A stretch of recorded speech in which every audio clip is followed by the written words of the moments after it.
Genesis Kapitulo 45.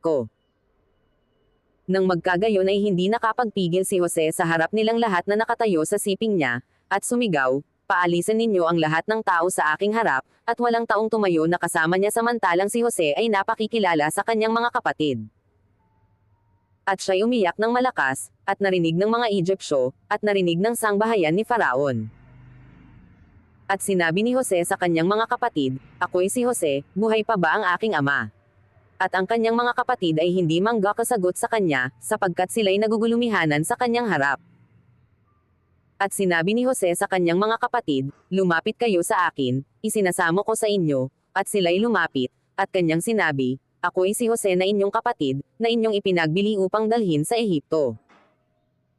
At ngayoy huwag kayong magdalamhati, o magalit man sa inyong sarili na inyo akong ipinagbili rito, sapagkat sinugo ako ng Diyos sa unahan ninyo upang mag-adya ng buhay. Sapagkat may 2 taon nang ang kagutom ay nasa lupain, at may 5 taon pang hindi magkakaroon ng pagbubukid, o pag-aaniman. At sinugo ako ng Diyos sa unahan ninyo upang papanatilihin kayong pinakalahi sa lupa, at upang iligtas kayong buhay sa pamamagitan ng dakilang pagliligtas. Hindi nga kayo ang nagsugo sa akin dito, kundi ang Diyos, at kanya akong ginawang ama kay Faraon, at Panginoon sa buo niyang bahay, at tagapamahala ng buong lupain ng Ehipto. Magmadali kayo, at pamaron kayo sa aking ama, at sabihin ninyo sa kanya, ganito ang sabi ng iyong anak na si Jose, ginawa akong Panginoon ng Diyos sa buong Ehipto, pumarito ka sa akin, huwag kang magluwat. At ikaw ay tatahan sa lupain ng Gosen, at malalapit ka sa akin, ikaw at ang iyong mga anak, at ang mga anak ng iyong mga anak, at ang iyong mga kawan, at ang iyong mga bakahan, at ang iyong buong tinatangkilik. At do'y kakandilihin kita, sapagkat may 5 taong kagutom pa, baka ikaw ay maduka, ikaw at ang iyong sangbahayan, at ang lahat ng iyo. At, narito, nakikita ng inyong mga mata at ng mga mata ng aking kapatid na si Benjamin, na ang aking bibig ang nagsasalita sa inyo. At inyong sasaysayan sa aking ama ang aking buong kaluwalhatian sa Ehipto, at ang inyong buong nakita, at kayo'y magmamadali at inyong ibababa rito ang aking ama." At siya'y humilig sa leeg ng kanyang kapatid na si Benjamin, at umiyak, at si Benjamin ay umiyak sa ibabaw ng kanyang leeg. At kanyang hinagkan ang lahat niyang kapatid, at umiyak sa kanila, at pagkatapos ay nakipagsalitaan sa kanya ang kanyang mga kapatid. At ang kabantugang yaon ay naibalita sa sangbahayan ni Faraon, na sinasabi, "Nagsidating ang mga kapatid ni Jose, at ikinalugod ni Faraon, at ng kanyang mga lingkod." At sinabi ni Faraon kay Jose, "Sabihin mo sa iyong mga kapatid, ito'y gawin ninyo, paanan ninyo ang inyong mga hayop, at kayo'y yumaon, umuwi sa lupain ng Canaan.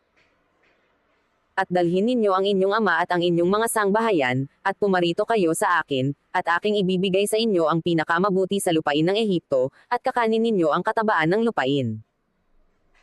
Ngayoy inuutusan ka, ito'y gawin ninyo, kumuha kayo ng mga kariton sa lupain ng Ehipto para sa inyong mga bata, at sa inyong mga asawa, at dalhin ninyo rito ang inyong ama, at kayo'y pumarito.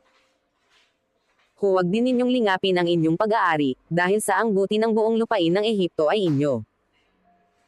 At ginawang gayon ng mga anak ni Israel, at binigyan sila ni Jose ng mga kariton, ayon sa utos ni Faraon, at sila'y binigyan ng mababaon sa daan. Sa kanilang lahat ay nagbigay siya ng mga pangpalit na bihisan, ngunit kay Benjamin ay nagbigay siya ng 300 putol na pilak, at 5 pangpalit na bihisan.